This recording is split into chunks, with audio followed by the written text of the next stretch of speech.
തമിഴ്നാട്ടിലെ വേളാങ്കണ്ണിയിൽ പരിശുദ്ധ കന്യകാമറിയത്തിൻ്റെ പ്രശസ്തമായ പ്രത്യക്ഷപ്പെടലുകളെക്കുറിച്ച് ചരിത്രപരമായ രേഖകളോ തെളിവോ ഒന്നുമില്ലെങ്കിലും 16-ാം നൂറ്റാണ്ടിലെ 2 പ്രത്യക്ഷപ്പെടലുകളും 17-ാം നൂറ്റാണ്ടിൽ ബംഗാൾ ഉൾക്കടലിൽ ഉണ്ടായ കൊടുങ്കാറ്റിൽ നിന്ന് പോർച്ചുഗീസ് നാവികരെ രക്ഷിച്ചതും പാരമ്പര്യമായി വിശ്വസിച്ചു വരുന്നു. പാരമ്പര്യമനുസരിച്ച് വിദൂര സ്ഥലത്ത് താമസിച്ചിരുന്ന പാൽ വിൽക്കുന്ന ഒരു ആൺകുട്ടിക്ക് ആദ്യത്തെ ദൃശ്യം നൽകിയതായി പറയപ്പെടുന്നു. യാത്രയ്ക്കിടെ ആൺകുട്ടി ഒരു തടാകത്തിനരികിൽ ആൽമരത്തണലിൽ വിശ്രമിക്കുവാൻ നിന്നു. സുന്ദരിയായ ഒരു സ്ത്രീ ഒരു കുഞ്ഞിനെ വഹിച്ചുകൊണ്ട് പ്രത്യക്ഷപ്പെട്ടുവെന്ന് പറയപ്പെടുന്നു. കുഞ്ഞിന് നൽകാൻ കുട്ടിയോട് കുറച്ച് പാൽ ആവശ്യപ്പെട്ടതായും ആൺകുട്ടി നൽകുകയും ചെയ്തു. പാൽ വിതരണത്തിനായി ഒരു വീട്ടിലെത്തിയപ്പോൾ പാൽ കുറവായിരിക്കുന്നതിനും കാലതാമസത്തിന് കുട്ടി ക്ഷമ ചോദിക്കുകയും ചെയ്തുവെങ്കിലും പാൽ നൽകാനായി പാത്രത്തിൻ്റെ അടപ്പ് തുറന്നപ്പോൾ പാത്രം നിറയെ പാൽ നിറഞ്ഞു തുളുമ്പുന്നുണ്ടായിരുന്നു. രണ്ടാമത്തെ ദൃശ്യം കുറച്ച് വർഷങ്ങൾക്ക് ശേഷം സംഭവിച്ചു. ഒരു മുടന്തൻ ആൺകുട്ടി കടന്നുപോകുന്ന യാത്രക്കാർക്ക് തൈര് വിൽക്കുമായിരുന്നു. പകൽ ചൂടിൽ നിന്ന് രക്ഷപ്പെടുന്നതിനായി അവൻ ഒരു വലിയ ആൽമരത്തിൻ്റെ തണലിൽ താൽക്കാലികമായി വിശ്രമിക്കുകയായിരുന്നു. എന്നിരുന്നാലും തൈര് വാങ്ങുവാനുള്ള ആളെ ലഭിച്ചില്ല.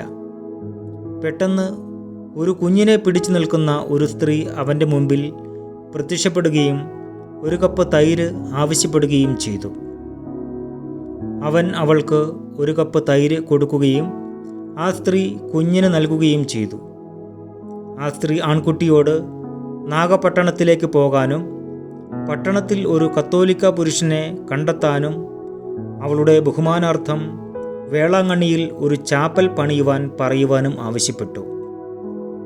പെട്ടെന്ന് മുടന്തുമാറി സുഖം പ്രാപിച്ച ആ കുട്ടി നാഗപട്ടണത്തിലേക്ക് ഓടി. അവിടെ ആളെ കണ്ടെത്തി കഥ ഇപ്രകാരം പറഞ്ഞു. കന്യാമറിയത്തിൻ്റെ പ്രത്യക്ഷപ്പെടൽ ഓർമ്മയ്ക്കായി ഒരു ഗോത്തിക് ശൈലിയിലുള്ള ബസിലിക്ക വേളാങ്കണ്ണിയിൽ നിർമ്മിച്ചിരിക്കുന്നു. പോർച്ചുഗീസുകാരും ഇന്ത്യക്കാരും ചേർന്ന് സ്ഥാപിച്ച ബസിലിക്ക തൈര് വിൽപ്പനക്കാരൻ മറിയത്തെയും യേശുവിനെയും കണ്ട സ്ഥലത്ത് തന്നെ നിർമ്മിച്ചിരിക്കുന്നു. ഇന്ത്യൻ സാരി ധരിച്ച് മഡോണയെ ചിത്രീകരിക്കുന്ന 2 പ്രതിമകളിൽ ഒന്നാണ് ഇത്. മറ്റൊരു പ്രതിമ മുഗൾ ചക്രവർത്തിയായ ഔറംഗസീബിനൊപ്പം സംസ്കരിച്ചതായി പറയപ്പെടുന്നു. ഇന്ത്യയിൽ ഉടനീളമുള്ള തീർത്ഥാടകർക്കുള്ള ഒരു കേന്ദ്രമായും ബഹുഭാഷാ പ്രാർത്ഥനകളുടെ സമ്മേളനമായും ഇന്ന് ബസിലിക്ക അറിയപ്പെടുന്നു. ഇന്ത്യൻ സംസ്ഥാനമായ തമിഴ്നാട്ടിലെ നാഗപട്ടണം ജില്ലയിലെ ഒരു പ്രത്യേക ഗ്രേഡ് പഞ്ചായത്ത് പട്ടണമാണ് വേളാങ്കണ്ണി. ബംഗാൾ ഉൾക്കടലിൻ്റെ കോറമാണ്ടൽ തീരത്ത് ചെന്നൈയിൽ നിന്ന് 350 കിലോമീറ്റർ തെക്ക്, നാഗപട്ടണത്തിന് 12 കിലോമീറ്റർ തെക്ക് ഈ പട്ടണം സ്ഥിതി ചെയ്യുന്നു. ക്രൈസ്തവ വിശ്വാസികൾക്ക് ഏറെ പ്രധാനമായ വേളാങ്കണ്ണി മാതാവിൻ്റെ അതിപ്രസിദ്ധമായ പള്ളി ഇവിടെ സ്ഥിതി ചെയ്യുന്നു. ഉണ്ണിയേശുവിനെ കയ്യിലെടുത്തു നിൽക്കുന്ന മാതാവിൻ്റെ രൂപം ഇവിടെ കാണാവുന്നതാണ്. കേരളത്തിലെ ക്രൈസ്തവ വിശ്വാസികൾ ഇവിടെ ധാരാളമായി എത്തിച്ചേരുന്നതായി കാണാവുന്നതാണ്. കടലും പുഴയും സംഗമിക്കുന്ന ഭൂമിയിൽ പട്ടുസാരി ഉടുത്ത് ഉണ്ണിയേശുവിനെ കൈകളിലേന്തിയുള്ള മാതാവിൻ്റെ തിരുരൂപം, പ്രാർത്ഥനയും കണ്ണീരും അർപ്പിച്ച് നാനാജാതിയിൽപ്പെട്ട വിശ്വാസികൾ എത്തിച്ചേരുന്ന ദേവാലയം.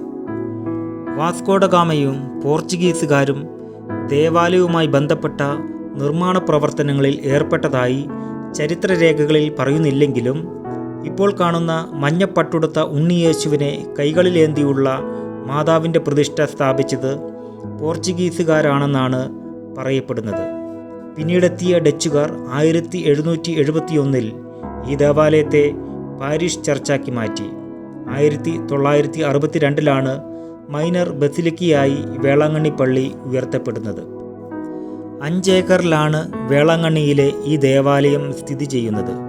കിഴക്കിൻ്റെ ലൂർദ് എന്നറിയപ്പെടുന്ന ഈ ദേവാലയം കടലിന് അഭിമുഖമായി സ്ഥിതി ചെയ്യുന്നതുകൊണ്ട് കാറ്റിനെ അതിജീവിക്കുവാനായി പാറമേൽ പണിതുയർത്തിയതായിരിക്കും എന്ന് വിശ്വസിക്കുന്നവരാണ് ഏറെയും.